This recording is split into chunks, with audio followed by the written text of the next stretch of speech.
Hello there and welcome.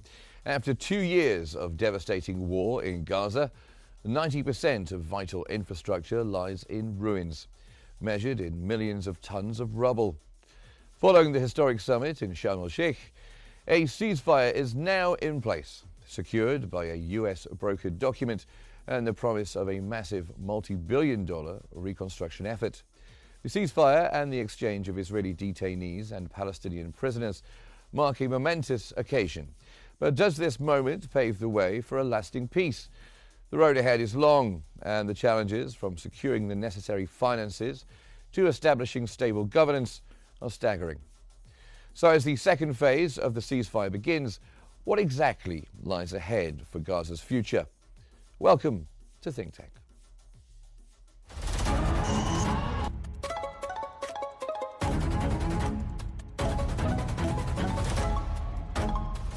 Our world is becoming unhinged.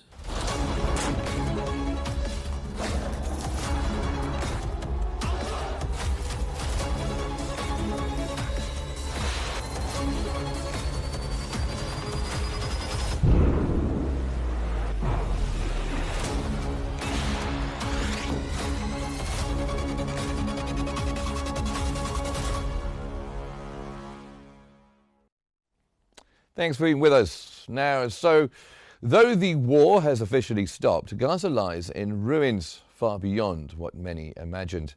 An article published by Arab News highlights that over 2 years of Israeli military aggression have left behind a humanitarian catastrophe the world is only beginning to grasp. As access improves, the true scale of destruction, with shattered infrastructure, tens of thousands killed, and entire neighborhoods erased, will become undeniable. The article argues that charting a peaceful path to Gaza's future requires stopping the violence as the only first step. Real peace demands recognition of what Gazans have endured and a firm commitment to ensure it never happens again. This requires, they say, reparations, criminal accountability, and a transparent reconstruction process. The news outlet highlighted that a ceasefire in Gaza must guarantee protection from siege, displacement, and disproportionate violence, adding that justice will only be real if the world moves past symbolic support to enact tangible, lasting change.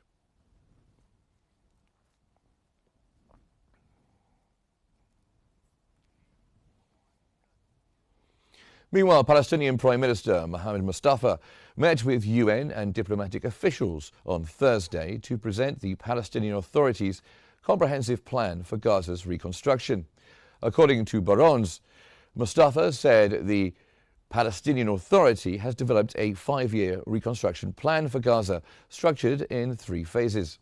The 5-year strategy, which builds on agreements reached at an Arab summit in Cairo in March 2025, requires an estimated $65 billion. The presentation of the plan comes despite lingering uncertainties of the PA's future role in the war-shattered territory.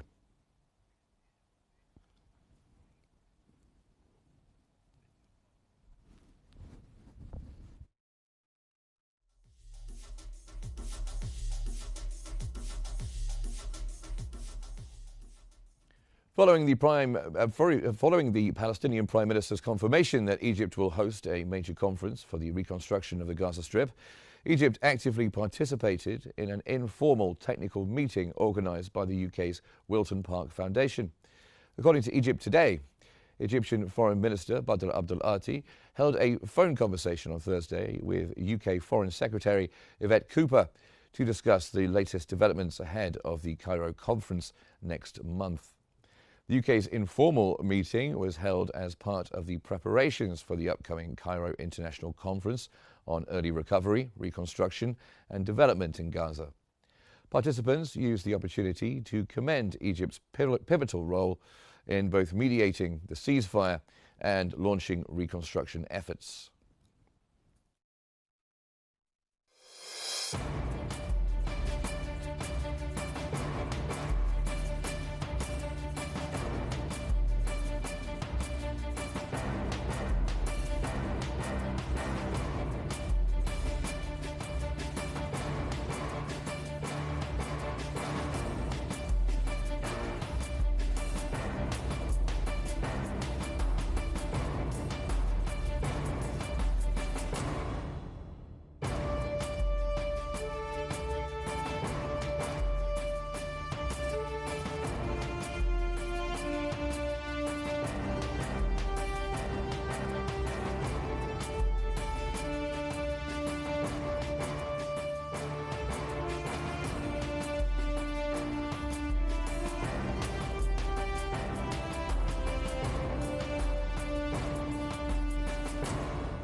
little bit of background there for you. And now to talk us through it, joining us from Cairo is Khaled Dawood, who's the managing editor at Al Ahram weekly newspaper.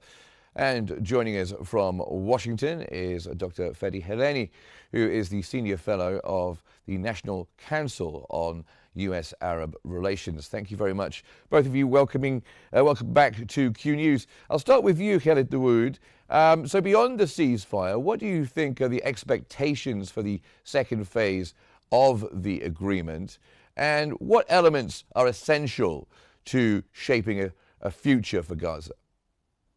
Well, thanks, Mark, for having me. As you rightly mentioned in your introduction, the road ahead is pretty long and complicated and full of details. What happened so far was almost like the majority of the first part of the agreement about the exchange of prisoners and detainees and the withdrawal of the Israeli forces of nearly 50% of the Gaza Strip. But then I think the next steps are going to be very critical, especially that U.S. President Donald Trump is taking the lead on this issue. And one of the difficulties of dealing with President Trump is that he seems to change his mind every now and then, and nobody knows exactly what route will the future negotiations on the second phase will take place. There are already some reports about Britain and France, together with the United States, heading to the UN Security Council to issue a resolution on the establishment of the so-called International Stabilization Force, which is, of course, according to the Trump plan, is going to play a very vital part in the demand for the disarmament of Hamas, because Israel links any further withdrawals from the Gaza Strip to the issue of the disarmament. And then, of course, there is another critical issue about the reconstruction of Gaza. Probably the conference, which is going to be held in Cairo next month, is going to be a primary step about giving some early estimates about the costs, about who's going to contribute, which are all very complicated issues that take time. Unfortunately, nobody knows exactly the intentions of Israel, as you've seen over the past 2 days, over the issue of the dead bodies of the Israeli detainees.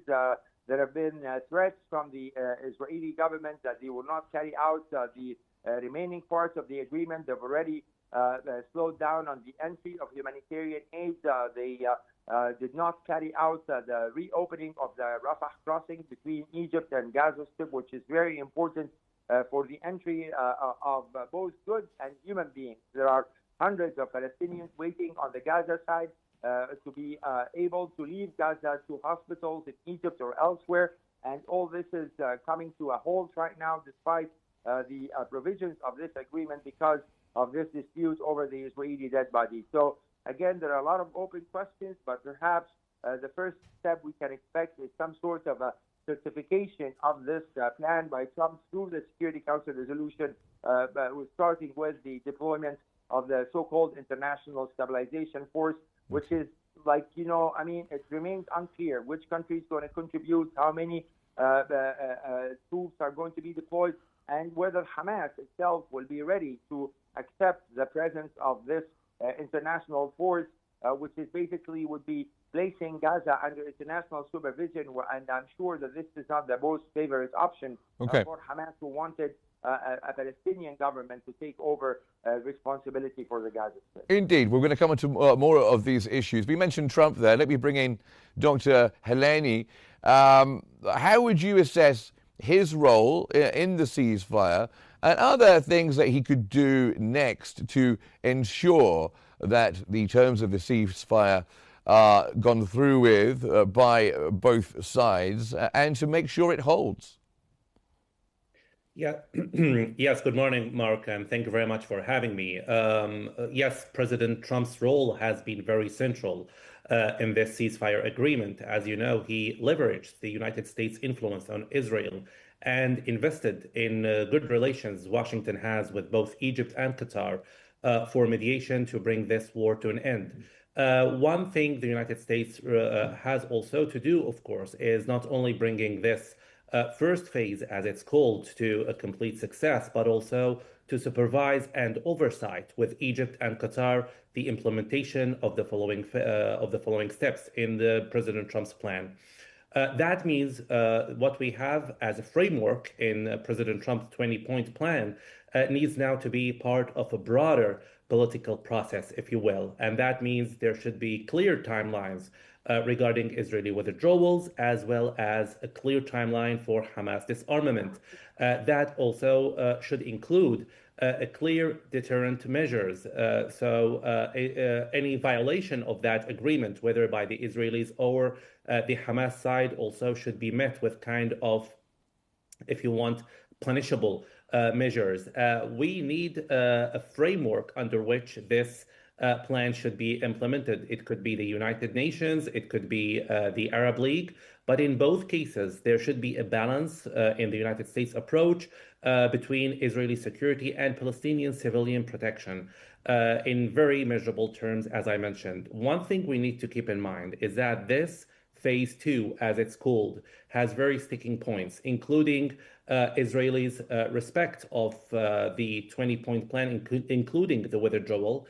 The IDF has so far wanted to deliver the message to the US that we are doing our part of the agreement, but, and you possibly heard this in President Trump's statements, there is very much a clear need that Hamas withdraw from the political and the military scene in Gaza. Washington has not read in with very good in a very good way, if you want, the Hamas behavior in the second day of Gaza, carrying executions against people in Gaza. So what remains very important, in my opinion, as I mentioned, is to have this plan within a very clear, measurable political process that has a clear timeline and a clear oversight from the United States, Egypt, and the Qatari, who played a very important role in mediating this agreement. And Dr. Heleni there, Khalid Dawood, pointing out it's been a very tense week and it hasn't been perfect. And we're looking ahead here, of course, but when we look to the large-scale reconstruction plans, Khalid Dawood, we are also reminded that what we really need is an urgent humanitarian action plan.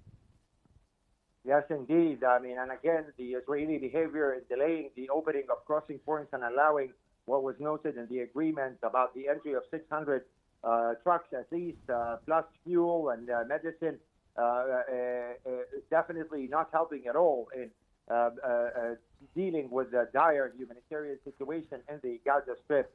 And again, of course, this is related to a great extent to the degree of Israeli withdrawal from the rest of the parts of Gaza that remain under the control of the Israeli occupation army, because northern Gaza and Rafah, for example, also are like in total destruction, and the people who live there or who remain there, particularly in northern Gaza, they need immediate humanitarian aid plus medical attention, because, you know, part of the Israeli genocide war was a near destruction of all the hospitals in Gaza. Only maybe 10 to 20% of the hospitals in Gaza are left functioning, and left partially functioning because they don't have the equipment, they don't have the fuel to run the hospitals.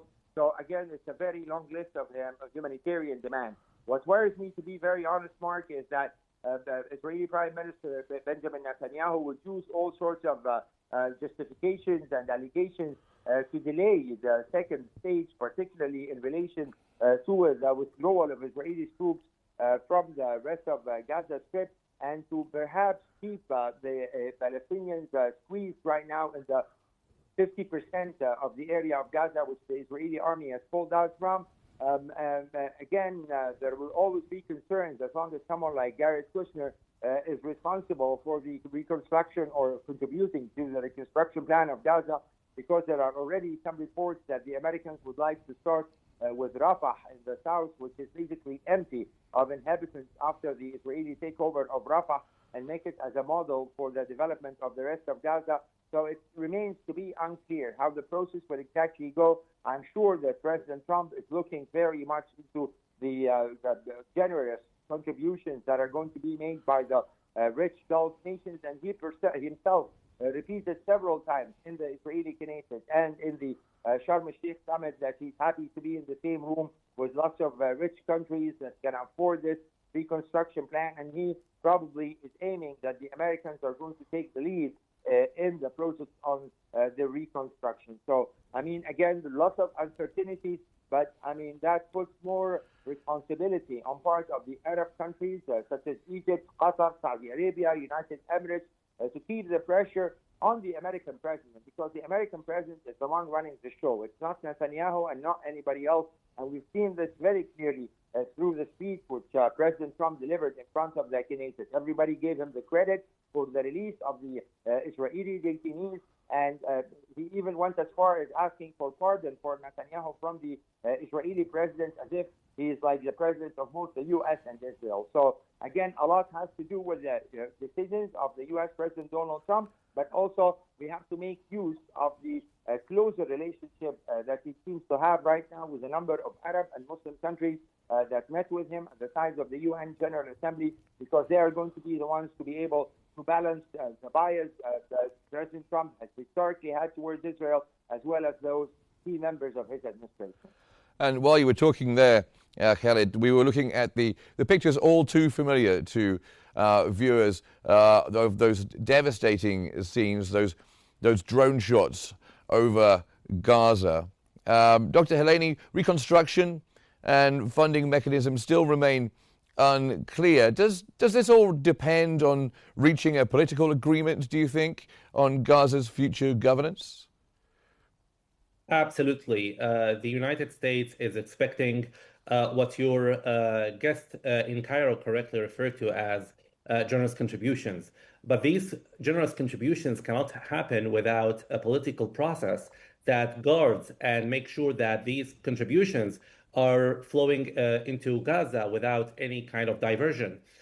So what remains to be done, of course, is not only the ceasefire, not having the guns silent, but there is a need for a very clear, transparent, and accountable authority that supervises and oversees this reconstruction.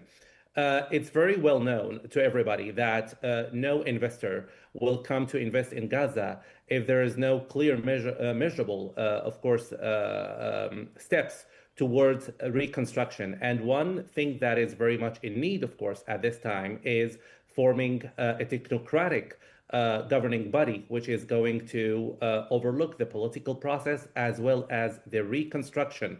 And that will include, of course, coordinating the aids, managing the broader, of course, political process, which I refer to, also the border crossings, and making sure that these funds are going to the right hands. In other words, economic recovery and, of course, the political process should go hand in hand. This is why, as you can know from the very beginning of this ceasefire, there has been a plan by Washington, the U.S. administration, to send 200 non-combatant troops to Israel to oversee this process. What remains important, of course, is, as I mentioned in my first comment, is the framework, how this is going to be implemented.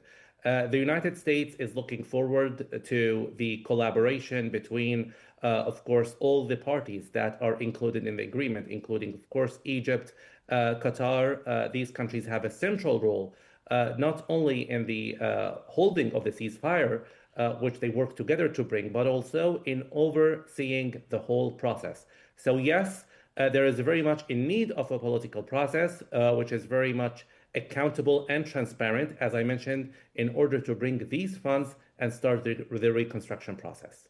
Khalid, the upcoming Egypt conference in November aims to mobilize international support. You've both touched on this. Are there specific commitments that you see that are needed from international actors to ensure the success? Well, for sure, but I totally agree that what's needed with the speaker from Washington, that what's needed is not just like money or verbal commitments. You know, we need a very clear political framework that will not just end the war in Gaza or even fulfill the withdrawal of Israeli troops from the entire Gaza cities, which is not going to be an easy issue, considering the announcement by Netanyahu that he plans to keep for the foreseeable future what the Israelis always fall in love into as buffer zones along the border of Gaza. but we need a political framework that's backed by the international community, led by the United States, and that that framework should also be included into the plan, which is mentioned by Mr. Trump about the route that this ceasefire in Gaza and the withdrawal of Israeli troops would lead to connecting Gaza to the West Bank and the establishment of an independent Palestinian state, which is the long political process that we need also to concentrate on. I mean, Arab countries considered it to be a very positive development that the American president said that he would not allow Israel to annex the West Bank. But unfortunately, the steps that the Israelis take on the ground always impose new realities, while there is no expectation, to be very honest, Mark, from this current U.S. administration to be critical of Israel, even compared to the previous administration of former President Joe Biden. So that's the key fear, that the American administration will not work hand in hand with the Arab side in their demand for the establishment of the Palestinian state and strengthening the Palestinian Authority. Palestinians, Mark, are not like short of expertise or short of the experience on how to run themselves, because they've already been doing that since the signing of the Oslo Accords. But what was been missing is the readiness of the Israeli side, or the acceptance of the Israeli side, that Palestinians have a right to self-determination and that they need to have their own independent state. And up until the speech that Netanyahu delivered in the Knesset, he continued to make claims over the occupied West Bank, thanking President Trump for recognizing Israel's right in parts of what he dubs as Judea and Samaria. But he also repeatedly stated he will not allow a Palestinian state to take place, which is very much contrary to point 19 in President Trump's plan about Palestinians having the right to self-determination and that they are entitled for a path towards statehood. Of course, this is not very clear words, but at least there is the mention of self-determination and that Palestinians aspire for the creation of a Palestinian state. And that's why, I mean, there is a lot of hard work that's needed, but we also need a clear vision of what the future will look like and the final target. The final target, according to Egypt, Qatar, Arab countries, Muslim countries that met with Trump, should be the establishment of a Palestinian state as a permanent solution, so that we don't have to keep on having those very ugly and bloody wars that we've seen over the past 20 years.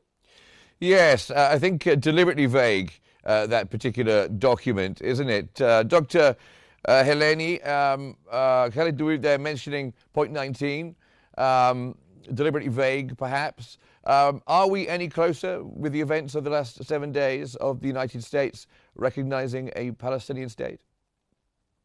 Now, the idea that, of course, there are many points that are vague is understandable if you look at this plan as a framework, not very much as necessarily like tangible steps to achieve the goal. Of course, there should be some negotiations regarding the pathway, if you will, or the roadmap towards a Palestinian state. I mentioned in the first comment that there are many sticking points, and these sticking points come from the fact that indeed this plan, which Trump worked on with the Arab leaders, is very much a framework to bring forward the peace in Gaza. However, the first phase of this agreement, as we know, was only implemented after close negotiations between Hamas and the Israelis, indirectly, of course, in Cairo, in Egypt. So what we are expecting in the second phase, that there should be also very much negotiations between the parties, whether it's through indirect channels or as we did in the first phase in Egypt. There is a very important role here of the mediators, especially the Egyptians, to bring that plan into tangible steps and clear timelines. Now, no doubt there has been some objections from the United States administration regarding the Palestinian state, but that is not actually just an absolute rejection. That rejection was tied to the fact that Hamas is still in the political scene in Gaza, and the fact that there are no clear institutions to provide the recognition for the Palestinian state, which here very much I disagree with. But the fact that there is a road map towards a Palestinian state in that plan provides a framework for moving forward. As we know, one of the things that possibly pushed the Trump administration to move forward with a plan which is agreeable to the Arabs as well as, in a way, to the Israelis, although we know that the Israelis did not, especially the Israeli government, of course, did not like this plan very much. But one of the things that pushed this forward was the fact that the recognition of the Palestinian state was done in very clear measures in the United States Assembly when we had the United States, of course, General Assembly Week. The United States doesn't want to keep Israel as a pariah on the international stage. So with many parties, including Western countries, recognizing the Palestinian state, it's very, very important to define the steps forward to how to achieve this state in terms that are favorable, agreeable to Washington as well as to the Arab states.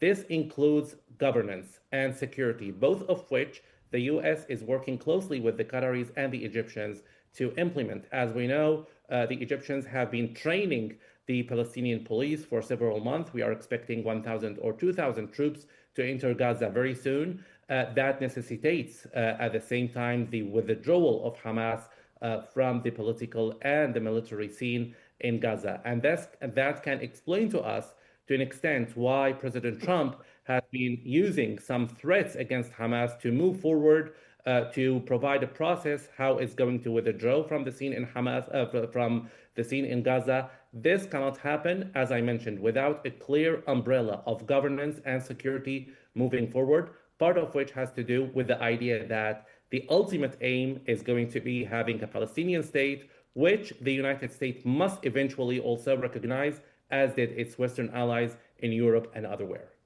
Now, of course, as we all know, and coming to you, Khaled Dawood, the true cost of what's happened in Gaza is not just the buildings that have been devastated and the infrastructure. It's not just financial terms, but also, of course, the grief and the suffering of Gazans. Has there been any talk, Khaled Dawood, of reparations? Well, I don't think I've ever heard that either in the Trump plan, and of course not from the Israeli side, who keeps on holding Hamas only responsible for all what was inflicted on the Palestinian people. But I mean, not just that, Mark, but even in the coast of the reconstruction itself, considering that Israel, this is not a natural disaster, an earthquake. It's an intentional plan by Israel to vastly destroy the Gaza Strip in order to bring Hamas to give in political compromises on the issue of the release of the Israeli detainees, or as far as the issue of disarmament and giving up power to some other Palestinian entity. So, I mean, it's a very disastrous situation. And but you see, I mean, again, I've already read some reports by the World Bank that the initial cost of rebuilding Gaza is estimated around $53 billion. So, I mean, again, not so many countries are going to be willing to contribute really generously to this very expensive plan if we don't have a clear framework for a political settlement. Nobody, Mark, would put like even $100 million, not $2 billion or $3 billion, while knowing in advance that only it's a matter of time before Israel gets into Gaza again and destroys Gaza again. Well, that is a very fair point. Unfortunately, just at that moment, we're going to have to leave it, but it's definitely something we should come back to at some point. Khaled Dawood, managing editor at Al Ahram weekly newspaper, thank you so much for joining us, and to Dr. Fadi Heleni as well, senior fellow from the National Council on U.S.-Arab Relations. A pleasure to have you both in this discussion. Thank you very much. And that brings us to the end of today's episode of Think Tank, where we do our best to unveil the complexities of the changing world. Thanks for watching, and stay tuned for more here on Q News.